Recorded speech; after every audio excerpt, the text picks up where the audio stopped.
¿Qué horas? Soy Rey Flores de Matemáticas en Nuevo León. Yo hoy les quiero platicar sobre subconjuntos de los números reales. Son algunos conjuntos numéricos que probablemente ya conoces o has visto en la escuela, pero que hay que saber expresarlos, representarlos y sus nombres. Entonces, esto es un video más bien en donde quiero repasar la notación que se va a usar durante el curso de cálculo diferencial. Entonces, tenemos que conocer varios conjuntos de números importantes. El primero es el conjunto de los números naturales, que son los que usas simplemente para contar. 1, 2, 3, 4, 5, 6, 7, 8, 9, así hasta que te canses de contar. Este conjunto se llama los números naturales y se representa con una letra n con 2 rayitas. Si queremos decir que un cierto número es un número natural, lo vamos a escribir de esta manera. Decimos n y usamos esta e con curvita, que si no la has visto nunca, es notación de conjuntos y simplemente significa que pertenece al conjunto de los números naturales. Esto significaría que el número n minúscula pertenece a los números naturales, o dicho de manera coloquial, que el número es un número natural. Es decir, es un número de estos que usamos para contar. Ahora, el siguiente conjunto de números importantes es el de los números enteros. Los números enteros ya incluyen también al cero y a los negativos, que también seguramente los trabajaste desde la primaria incluso. Entonces va del 0, incluye los naturales, pero también te vas hacia atrás, menos 1, menos 2, menos 3, menos 4, igual hasta que te canses. Este conjunto de los números enteros se representa con una Z con 2 rayitas, que viene del alemán Salem, pero bueno, eso no importa. Y bueno, si quiero decir que un número es entero, es decir, pudiera ser negativo, pudiera ser positivo, pudiera ser 0, lo voy a expresar de esta manera, igual que arriba. A es un número entero, o A pertenece al conjunto de los enteros, ¿sí?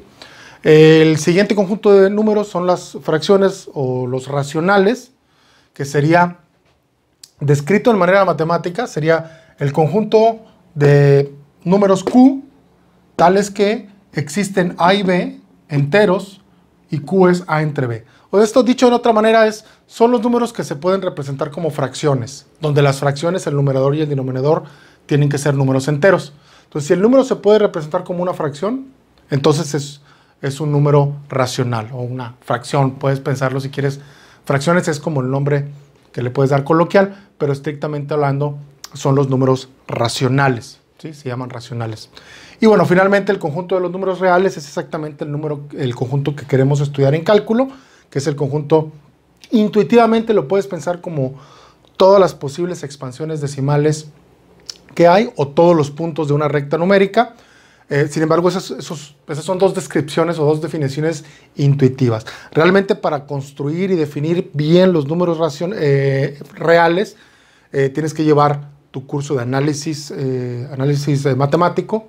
Algunos libros de cálculo, por ejemplo, un buen libro de cálculo como el Esfiva, pues tiene la construcción probablemente o de manera más formal, la construcción de los números reales.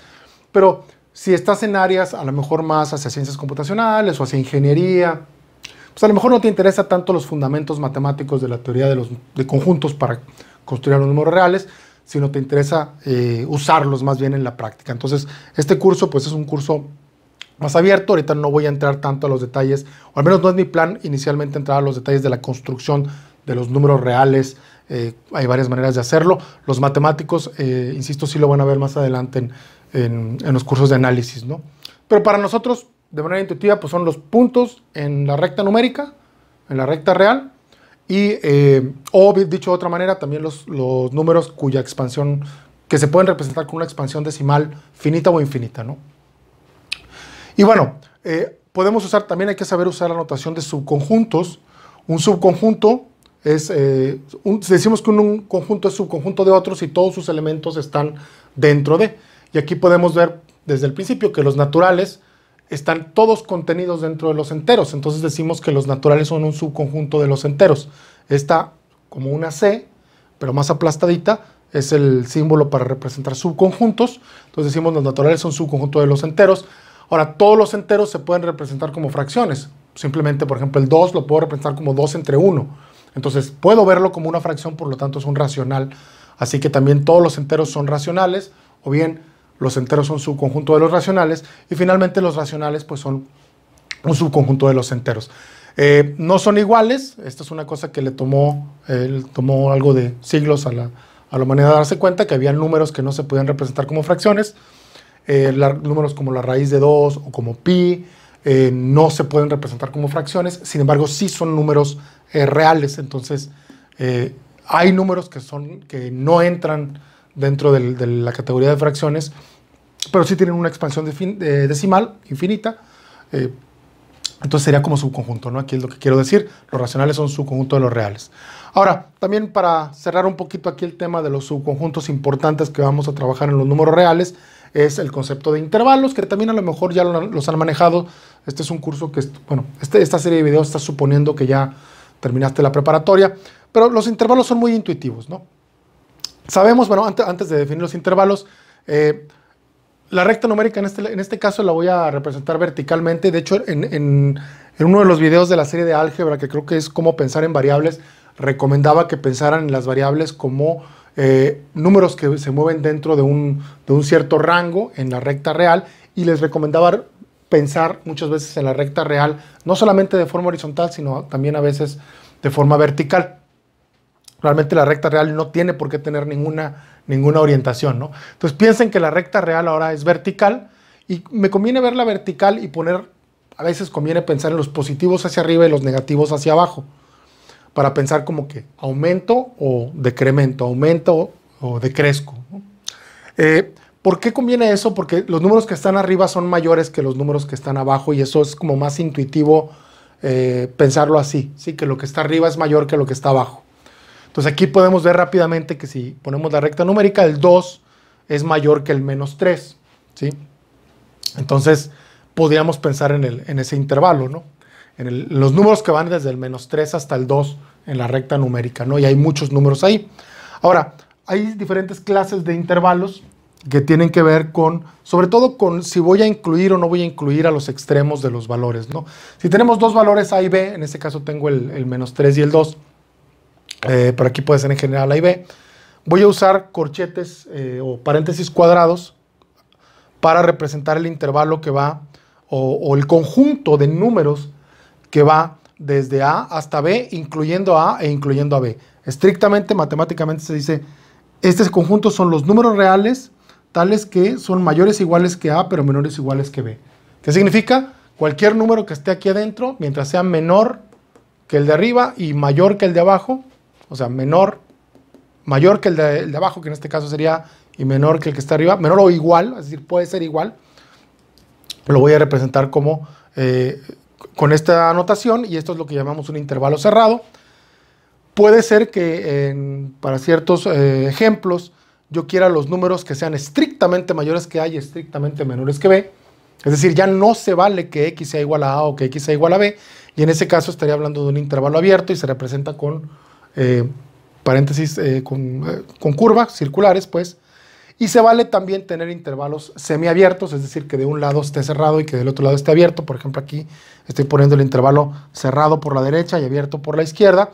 Esto sería todos los números reales mayores o iguales que A, pero menores que B, ¿sí? Aquí el menor igual lo pongo en el cerrado y el mayor lo pongo en el abierto, ¿sí? Y obviamente puede estar al revés también, pero no quiero ya agregar aquí más. Aquí tenemos este ejemplo. El intervalo cerrado de menos 3 a 2 es un subconjunto de los reales, y por eso quiero hablar de subintervalos, porque son normalmente algunos de los subconjuntos importantes que manejamos en los reales. Entonces, este intervalo pues son números que están entre el 3, el menos 3 y el 2, incluyendo al menos 3 e incluyendo al 2. Este sería el intervalo cerrado que incluye al menos 3 y al 2, ¿no? Pero lo que quiero notar aquí es el concepto de subconjunto, ¿sí? Que también se va a usar. Entonces, típicamente estos son los subconjuntos que más se van a utilizar en cálculo, los intervalos o los números especiales, que son los naturales, los enteros, los racionales y las fracciones. Ok, y algo más que tenemos que saber sobre operaciones con conjuntos, que de hecho esto es general para cualquier tipo de conjuntos, también nos va a servir más adelante cuando trabajemos con subconjuntos del plano, por ejemplo, no nada más de la recta numérica, pero bueno, lo voy a definir ahorita en términos generales, y cuando lo usemos en la práctica, pues lo voy a usar, por ejemplo, para los reales en su momento, o para el plano, pero son la unión, intersección y resta de conjuntos, que a lo mejor también se ha visto, porque no se ven bastantes otro tipo de cursos. Voy a usar diagramas de Venn, que espero que también los conozcan un poquito, al menos intuitivamente. Pero es, bueno, la unión. Si tengo dos conjuntos A y B, escribo con una U en medio la unión de los dos conjuntos, y simplemente quiere decir todos los elementos o todos los números que están en los dos conjuntos. Matemáticamente escribimos que X la unión es el conjunto de todas las X, tales que la X está en A o la X está en B. En cualquiera de los dos que estaría en la unión, y con el diagrama de Venn lo que tendríamos es que, pues, si tengo el conjunto A y el conjunto B, la unión es todo junto, ¿no? Como si lo juntáramos. Pues, de hecho, en algunas partes incluso lo denotan como suma, pero bueno. La intersección se denota con una U al revés. Esto se lee como A intersección B y se refiere a todos los elementos, tales que X es un elemento de A y X es un elemento de B. Es decir, tienen que ser los números que están en los dos conjuntos, y visualmente con diagramas de Venn lo que vemos es que sería lo que está en medio de los dos. Son los puntitos que están en el conjunto rojo, pero también en el conjunto azul. Esto es la intersección de A y B. Y otra operación que también vamos a ver, es una de las operaciones elementales, es lo que llamamos resta. A veces también se pone con una diagonal. Yo lo voy a usar con una resta porque es más intuitivo, creo, para ustedes. Es todos los elementos X o los números X que están en el conjunto A y no están en el conjunto B. Aquí estoy agregando un símbolo que es la misma E de pertenecer, pero con una línea. Casi siempre cuando hay una línea en un símbolo, o muchas veces en matemáticas, se refiere a que no es cierto. Entonces, esto de aquí se lee como que X no está en B, o la negación de que X está en B. Es decir, los puntos que estén en A, pero que no estén en B. ¿Cómo se ve visualmente con diagramas de Venn? Pues es todos los puntos que están en el conjunto A, excepto aquellos que estaban en B. Entonces, todo lo que está en B no se cumple. Visualmente es como si el conjunto B le hubiera dado una mordida. Tengo el conjunto B, tengo el conjunto A y le doy una mordida, y lo que me queda es exactamente ese conjunto A mordido por B, que también a lo mejor lo puedes usar así para la intuición, ¿no? Entonces, bueno, estas tres operaciones de conjuntos son las que también vamos a empezar a utilizar al inicio para los números reales. Conforme si surgen más operaciones de conjuntos, de hecho más adelante va a haber relaciones producto cruz de conjuntos y cosas así, pero eso en su momento ya lo veré porque va a complicarnos la cosa. Ok, desigualdades es otro de los elementos que tenemos que aprender a manejar en cálculo. Probablemente también, tal vez ya lo viste en la secundaria o en la preparatoria, pero lo voy a repasar las propiedades muy rapidito. Desigualdades se basa en la propiedad que tienen los reales, que es que los números siempre uno es mayor que otro si son diferentes, ¿no? Si son dos números diferentes, uno de ellos tiene que ser mayor que otro. Eso implica que la recta tiene de hecho un orden, y voy a usar aquí para referencia o para representación la recta vertical real, como les comentaba hace un momento. Ok, ¿cuáles son las propiedades de las desigualdades? Son muy similares a las propiedades de las ecuaciones. No voy a hablar de ecuaciones, de hecho, aquí en el curso de cálculo diferencial. Voy a suponer que ya saben resolver ecuaciones, eso es un prerequisito. Pero las desigualdades tienen propiedades muy similares. La primera propiedad que tenemos es que si tengo un número A menor que un número B, pensemos que el número B está arriba y el A está abajo. Entonces, si le sumo o le resto el mismo número, pues sigue manteniéndose esa desigualdad, ¿no? Eso significa que yo puedo sumar o restar el mismo número. Lo que significa, de hecho, es que puedo pasar, como en las ecuaciones, puedo pasar lo que está sumando, lo puedo pasar restando. Si recuerdan, en ecuaciones, si tenía un más 5 de un lado, lo paso restando del lado contrario. En el fondo lo que quería decir era que estaba restando 5 a dos cosas que eran iguales, ¿no? Entonces esa misma propiedad de pasar sumando y restando se cumple también en las desigualdades. Sin embargo, la multiplicación, eso de pasar dividiendo y pasar multiplicando, no es tan fácil. Tenemos que tener más un poquito de cuidado. Si tenemos A menor que B y C es un número positivo, C es mayor que 0, entonces cuando multiplico por ese número positivo, sí se mantiene la desigualdad, la misma desigualdad que tenía antes. Y aquí la explicación es más o menos sencilla. Lo que tengo que hacer es simplemente pasar el AC restando de aquel lado, o sea, voy a usar la propiedad de arriba para pasar el AC restando y luego factorizar, y lo que me queda es que B menos A por C es mayor que 0, pero como B es mayor que A, pues los dos números son positivos, y entonces pues ciertamente esto es mayor que 0, y esto es un sí, solo sí, de hecho. Entonces así es como se justifica esta propiedad, pero lo puedes pensar simplemente como que si tengo dos números y uno es mayor que otro, y ahora los multiplico por un número positivo, pues sigue siendo mayor, ¿no? No importa si lo estoy multiplicando por algo mayor que 1, como duplicando, o si saco la mitad, siempre voy a tener esa misma proporción. No importa si son negativos, positivos, los A y los B, siempre y cuando el C sí sea positivo. Ahora, ¿qué pasa si el C es negativo? Si tengo C menor que 0, pues ahora Usando esta misma desigualdad, nomás que al revés, B menos A sería positivo, C sería negativo, perdón, y al multiplicarlo por esto sería menor que 0.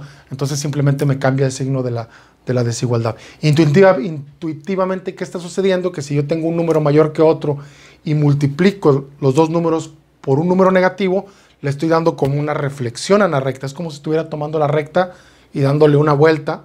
Y entonces van a quedar al revés justamente, y ahora el A va a ser mayor que el B. Bueno, A por C va a ser mayor que el B. Estas dos, de hecho, multiplicar por un escalar es lo que era una homotesia. Si acaso quieren ver el curso la serie de videos de geometría, una homotesia era multiplicar justamente por un factor, y si ese factor era positivo, pues era simplemente un estiramiento o una contracción, y si el factor era un número negativo, le dabas una vuelta al espacio realmente, ¿no? Pero bueno, tenemos también la interpretación algebraica a través de esta desigualdad, o bien la interpretación geométrica que les comenté ahorita. Aquí encerrado en azul tengo un caso particular, que es simplemente multiplicar la desigualdad por -1. Si multiplico por -1, pues cambia el orden, ¿no? Y esto es muy fácil, porque aquí sí es, si B es mayor que A, y multiplicar por -1, pues es darle vuelta a la recta numérica, entonces quedaría el menos B abajo del A. Menos B sería entonces, quedaría por abajo. Aquí me equivoqué. Este es... Ah, no, sí está bien. El menos A sería mayor que el menos B. Ahora, la siguiente propiedad es que si tengo un número positivo, es mayor que 0, el inverso multiplicativo de A también va a ser un número positivo, y esto es muy fácil de ver, simplemente multiplicar por 1 entre A cuadrada. Aquí lo que yo acabo de ver es que si multiplico por un número positivo, se mantiene la desigualdad en esta propiedad de aquí, entonces simplemente multiplico por 1 entre A cuadrada, que es un número positivo, esta cuestión de aquí, y pues me va a quedar 1 entre A, ¿no? Y de hecho, multiplicando por potencias cuadradas puedo generalizar también bastante esto. Por ahorita lo voy a dejar aquí. Y el último es si tengo A menor que B y A por B es mayor que 0, si la multiplicación de los dos números es mayor que 0, ¿eso qué quiere decir? Que los dos son positivos, porque positivo por positivo es positivo, o que los dos son negativos, porque negativo por negativo es positivo. Cualquiera de los dos casos, entonces puedo como que darle vuelta a las desigualdades, puedo pasar el B para acá, el A de aquel lado, y me va a quedar que 1 entre B es menor que 1 entre A. Esto simplemente se obtiene multiplicando, algebraicamente se obtiene multiplicando por 1 entre A por B, que es positivo por la hipótesis que estamos haciendo aquí. Entonces, bueno, esas son las 5 propiedades esenciales de las desigualdades que hay que saber manejar. Obviamente hay que hacer algunos ejercicios para practicarlas. Bueno, ya con eso cierro este video. Creo que fue suficiente material de recordatorio y de notaciones.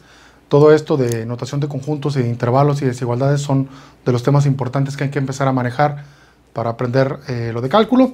Si tienen alguna duda, ya saben que pueden ponerla por ahí en la caja de comentarios. Les pongo en la descripción algunos enlaces a las redes sociales, al grupo que está por ahí en Facebook. Y bueno, no me queda más que despedirme y decir lo que siempre digo: la matemática trata de una cosa, y es pensar correctamente.